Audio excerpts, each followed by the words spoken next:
Toki Pona. Hi, I'm Jazztache, and at the end of 2024, I started learning the minimalist constructed language Toki Pona. Originally, I just learned it to hide some personal writing, but now I use the language somewhat regularly for fun and journaling. I am now about a year and a half in, and I have to say that I know a little bit of Toki Pona. You know, enough to make a game about it.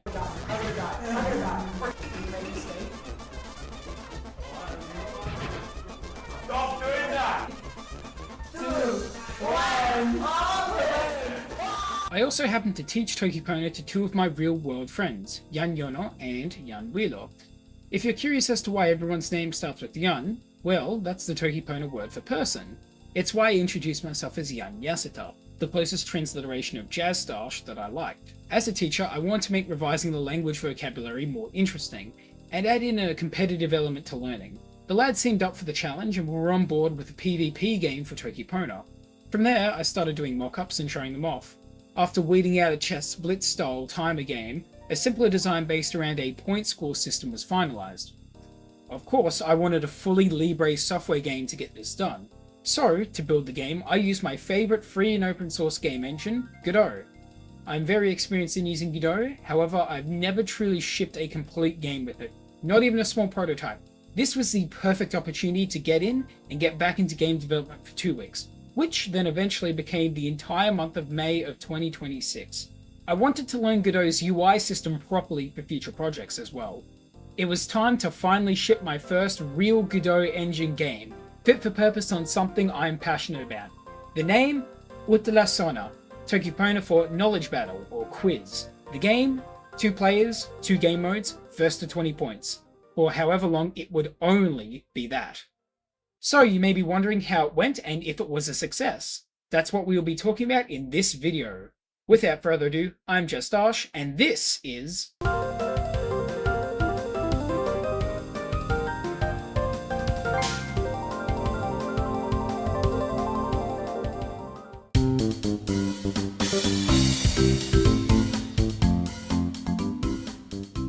For some context, I'm going to explain what Toki Pona is before I get into the Utala game itself. Toki Pona is a language, built and created by Sonia Lang, a constructed language, if you will. It is extremely simple, following a very minimal set of words and design principles, very simple and compact. 120 words from its creation in 2001, it has 137 core words as of 2026, and more uncommon and rare words if you choose to use them. It has extremely simple grammar, it's simple and relatively quick to learn due to how restrained it is on content, and the restrictions are useful for teaching circumlocution and linguistic context. Needless to say, if you want a second language and do not care about travel or the size of a speaker base, this one's a winner. This begs the question, how do you express things in such a small amount of words? It's a mix of context, grammatical construction, the modifier system, and frequent splitting of sentences. If I want to say, I got the apple, I would say, Tempo pinila mi kamayo e kili lo yasike, which back translates to, in a finished time, I became having a round red fruit. Each of these words has a very particular meaning, but also covers a wide range of similar meanings. The environment around you and other contextual elements can also be used to disambiguate various meanings. Good Toki Pona speakers know the vocab and grammar, and great Toki Ponists know how to pass context. This lets you cut down on synonyms. For the most part. Compact, quick to learn, and, as it so happens, quite practical to work with in programming projects. How convenient for myself. I originally started speaking Toki Pona as a secret language so that I can write notes without others spying on me. Then I just got really fond of the language because of the way it works. Sitelen Pona was a massive part of this. Since Toki Pona words do not change forms based on tense, amount, or position in the sentence, you can map each of them to a single character. This is what Sitelen Pona is. A full logography/ideography that assigns one glyph to each Toki Pona word. This further compacts down the sentence, which in a lot of cases can make it shorter than the equivalent English phrase. Utala also supports this system of writing as part of its questions, using the under-conscript Unicode registry to support the glyphs. I don't think I would like Toki Pona as much if it didn't come with its ideography built in. I also enjoy the mental challenge of thinking about concepts by their constituent parts. Thought takes the shape of the language you think it in, and the contrast of the shape of Toki Pona with English is fascinating. Fluency wise, I would say I am B2 plus to C1 on the European CEFA scale. However, I prefer not to interact with the community that much. I mostly learned by tutorials, immersion, self-practice. There are plenty of resources out there to learn independently if you so choose. If you're not comfortable being on Discord or the majority of social media, much like myself, then you can get by lurking in order to learn the language. One confession, I have an alt account for the Toki Pona Discord server. If you're a long-time viewer, you probably already know my opinion on Discord. I abandoned the alt after about a month. For free and open source platforms, there are Stoat and Fluxer instances. I'll link them in the description. I did find a matrix/element space called Len. It means hidden community. It's invite only. Ah, bummer. Just avoid Discord entirely. If you're there for news, just use Synculapu with an email alias and leave it at that. Otherwise, the majority of learning resources are fully open source and on GitHub for everyone to audit.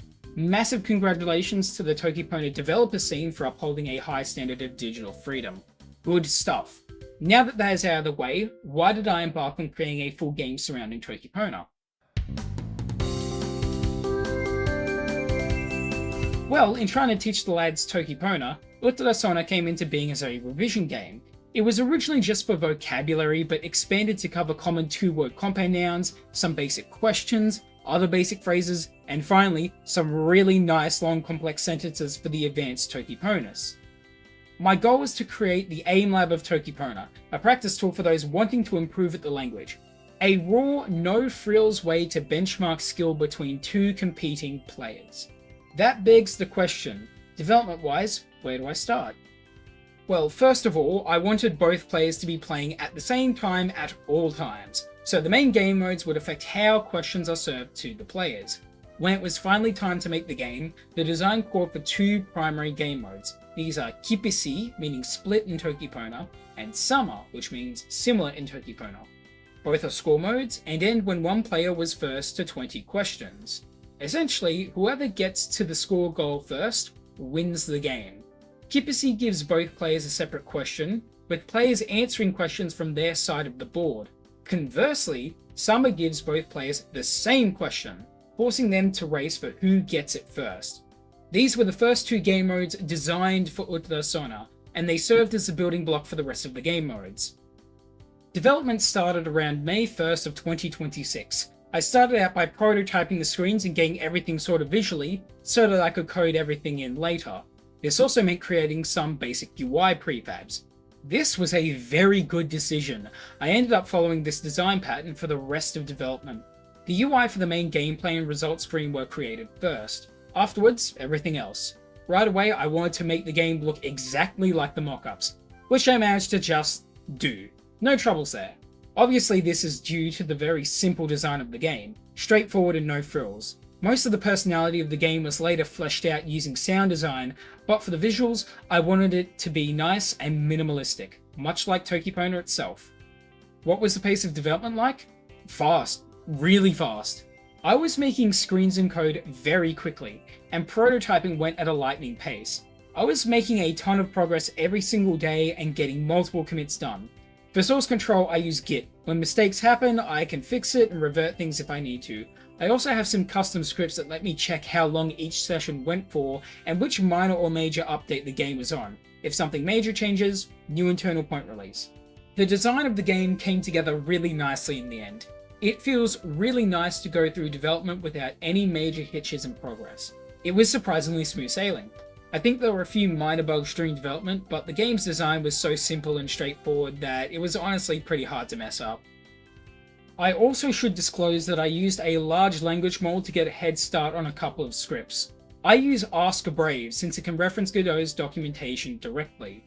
It was helpful for prototyping things, and since I know GDScript very well, I was able to audit it without any extra help. I'd rather not use ChatGPT or Gemini or the like. Bad for privacy in my opinion. This is how the original question serving code was done.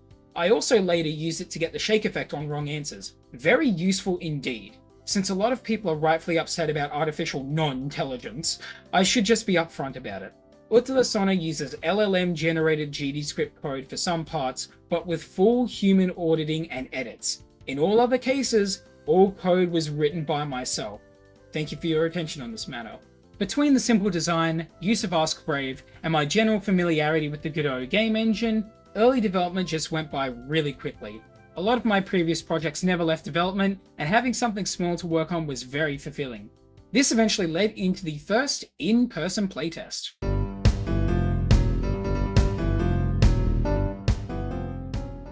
The first playtest was quite fun and showed off the first two modes very well. This was held locally at my gaming group, and for the most part, everything went pretty well. Okay, so what are the controls? The controls are the face buttons, and all you need. So the face buttons are just triangle, square. Triangle. Yeah. So what we're doing first is we're going to do a standard Sitelen nasin to English. Okay. So you'll probably know exactly what to do immediately.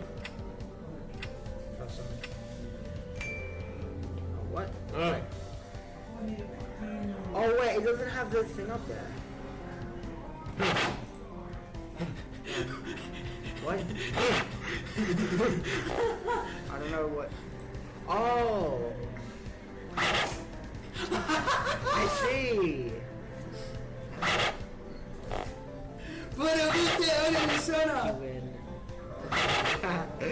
Noka. That is a Hana Kin. That one, that's a This is even better than I thought would turn out. Yaki. one. Owen. Yes! Okay. I love this game. I knew you guys would like it. So, okay, we have a bunch of different translations. We're going to go English to see. We're actually going to go like that, and we're going to do 25. One. Yamila. One. One. Two. Let's get cut off at the sides. Two. Mayuna. Sona yang yono lilon poka loye, yang lilo lilon poka last.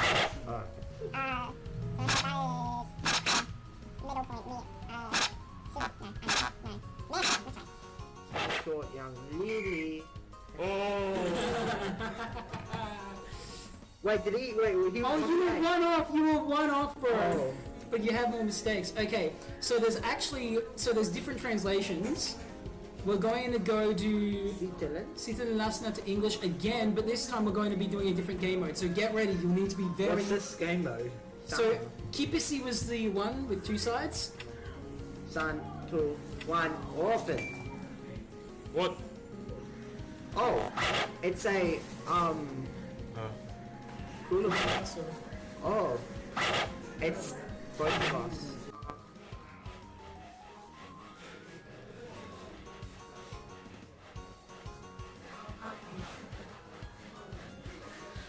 Gloria, Anu, oh, Suno, that's Toki, open, So long, that one. open, B. alright, so now you see both game modes. That one's more stressful, but I like That one because you're actually racing to it. Epiku. That's I think that's right now. That's begin. That is looking. Insa. Hey. Okay, cool. Well, oh, cool. Right. Help me. Let's go.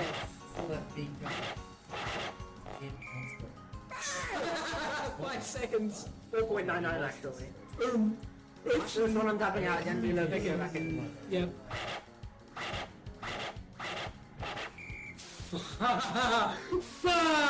Mierda, again.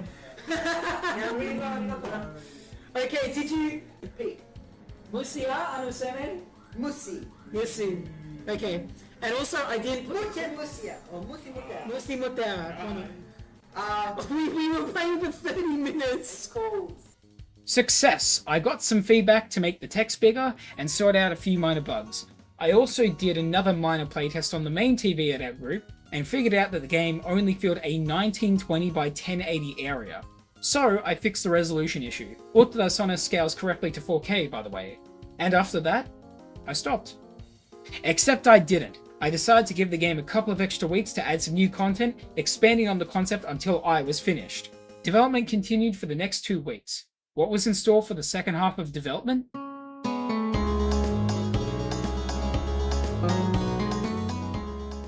This was the fastest 2 weeks of development I have had in a very, very long time. Due to the fact that I was having fun making a game and I was passionate about the end result, I extended the deadline by 2 more weeks. I was super enthused about the game, so I started working on it daily. From here, the design of the game expanded a lot. I wanted to make sure there was a lot of content. Making the game customizable and changing some of the parameters was also part of the new design. I also wanted to test translation under pressure. Further enhancing the competitive nature of the game sounded very fun. So, what did I add? Here is everything that I added. The streak mechanic, 5 correct questions for a bonus point. Individually pickable question translations, of which there are 6, allowing either one of the 2 scripts to and from English. Individually pickable question decks, 5 of them in the game. Way more options including score limit, streak bonus, whether or not to even use streaks, a completely new options menu, an overhauled main menu, keyboard support for those that do not have controllers, Arwen, a quick draw mode based on summer, Tasso, a single player game mode for those without friends, and finally, Molly. What if the idea of the time going down was still on, but it was simultaneous? Streaks were a very fun new addition. I want to reward the lads for getting questions correct in a row. So, if you're fast and accurate, you can end games quicker. It makes the game feel more dynamic and adds in this awesome secondary objective. This also makes steamrolls and absolute blowouts go by quicker. It was originally added for the Molly game mode to prevent infinitely long games, but I first added it as part of the scoring game modes as well. Speaking of Molly, Molly was arguably the most standout game mode of the entire project. In Toki Pona, the word Molly means death. Both players are on a death clock and whoever runs out first loses. You refresh a 60-second depleting timer for every correct question. However, getting something wrong limits your max time by a second on refresh. Getting one of the new streaks also depletes your enemy's timer by half a second. These times are the default, but also fully customizable in the options menu. As for the other game modes, Arwen is the same as Summer, but with a quick draw timer between answers, and Tasso is just single player but with a time display on screen. That second week really made Ultrasona what it is. Customizable, tons of decks, a good variety of modes, and a single player offering for practice. I also increased the text size, fixed some bugs, and added in text shake and controller vibration when getting an answer wrong. And with this, the game was ready. The next time I and the lads and I were in person, a playtest of Ultrasona would be held.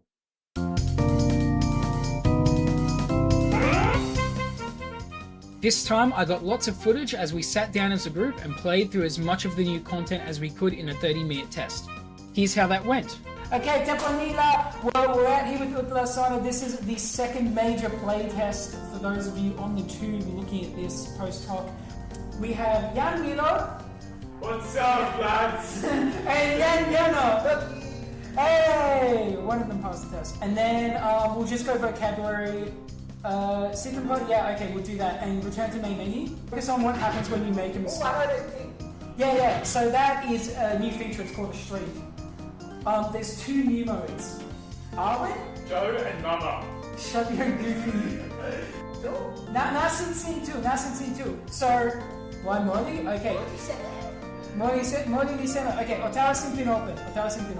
You know how we used to have just random and it used to shuffle between all the decks? Now you can pick and choose which decks shuffle. Let's go simple statements and vocab. And do Sitelen Pona to English and Sitelen Pona to Sitelen Lasna.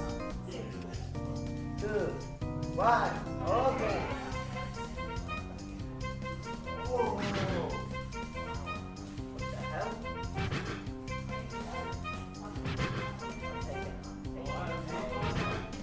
Stop doing that! I'll take it down. Oh, sweat! Stop! Stop this bullshit!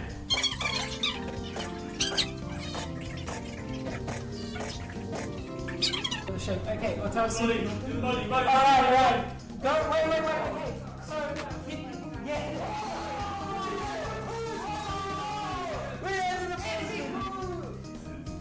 And then do English. Oh wait, no, don't do complex sentences. Yes, we're doing it next.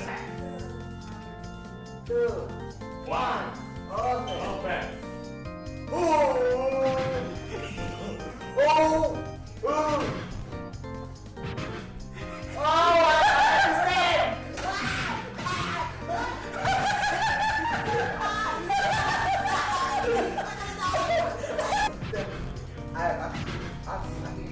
No! Molly is a death clock game mode. So the My time was getting shorter.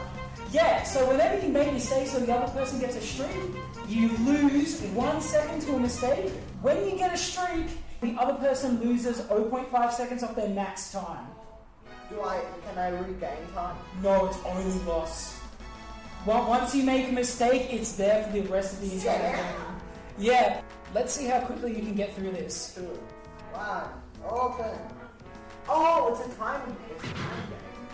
Yeah, this one the timer counts up. And this is just, you notice it was down one castle?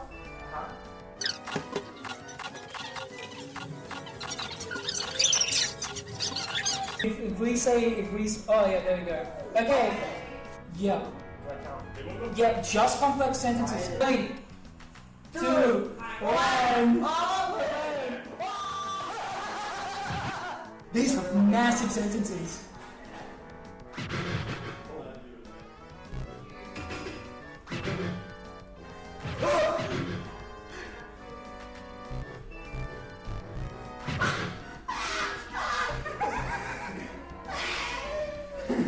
Okay, so for this round, we're taking Molly up to 20 seconds, and now we're going to go to questions. Everything on, bro, everything on. Get ready, get ready.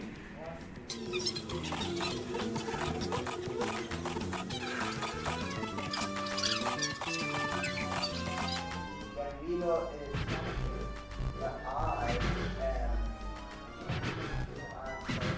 Shut up, bro. I'm calm. Be quiet, bro. Bro.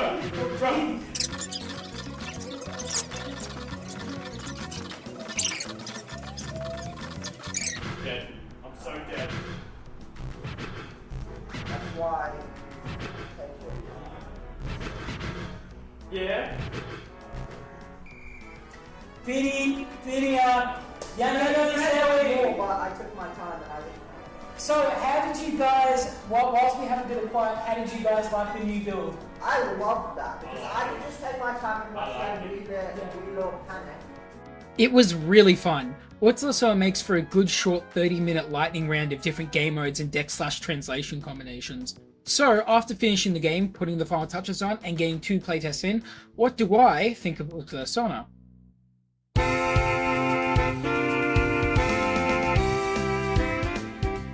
Ultrasona was a great success, and I hope to have the lads play a bit more of it soon. Molly seems to be the fan favourite mode, and playing for about 10 minutes every time we meet up is something that I'm aiming for. The game serves its purpose nicely, and thus I don't have much desire to update it after this video. If you and a friend are learning Toki Pona and wish to compete and practice, Ultrasona is purpose built for that. If you're teaching 2 other people Toki Pona, Ultrasona is also purpose built for your use case. Wile Ultrasona. The game has been uploaded to itch.io on my page, version 1.0 at the time of posting this video. The game has builds for Linux and Windows. The source code is up on Coburg. If you find any bugs, please put them into the issue section of the repository. I hope to see this played at Toki Pona meetups. If you get a game going, be sure to set up OBS and show off scores and such. Before we wrap up, I want to briefly discuss how long this took to make, and some things that were scrapped. The fastest way to calculate this was to add up the length of all of the OBS recordings I took for Ultrasona's development. I had OBS running basically the entire time I was working on the game. In total, 39 hours, 5 minutes and 10 seconds of footage was recorded for Ultrasona, indicating the rough amount of time it took to develop. The majority of that time I loved developing the game. Whilst there are some spots where things were scrapped, most of what I developed made it into the final game. Speaking of scrapped content, a lot of things were scrapped in planning before being developed. Native online support was considered briefly but scrapped, so the game is local only or single player in the Tarsal game mode. I also like the idea of 4 players, but that would have really compressed the screen real estate and not given a lot of space for the questions. Single player Molly with 2 screens and a 2-screen 2-player version was considered, but I really have to move on to another project. Time is precious and I have other things to do. And that was Utada-sona, a useful piece of training software for Toki Pona learners, a fun way to assess and compete on Toki Pona knowledge, and a chill detour to get my first true Godot game out of the way, even if its scope was heavily reined in. I hope all of you enjoy playing it as much as I did making it. For posterity, this is not my usual content. I primarily talk about Libre software and Linux stuff. If you have any questions about the game, feel free to ask in the comments below. If you plan on sticking around, be sure to subscribe to me on YouTube or follow me on Odyssey for when the next video is out. I've been keeping myself occupied with other tasks, which honestly never seem to stop coming. I cannot guarantee that the next video will come soon, but I hope you enjoyed today's video regardless. I hope to see you all soon.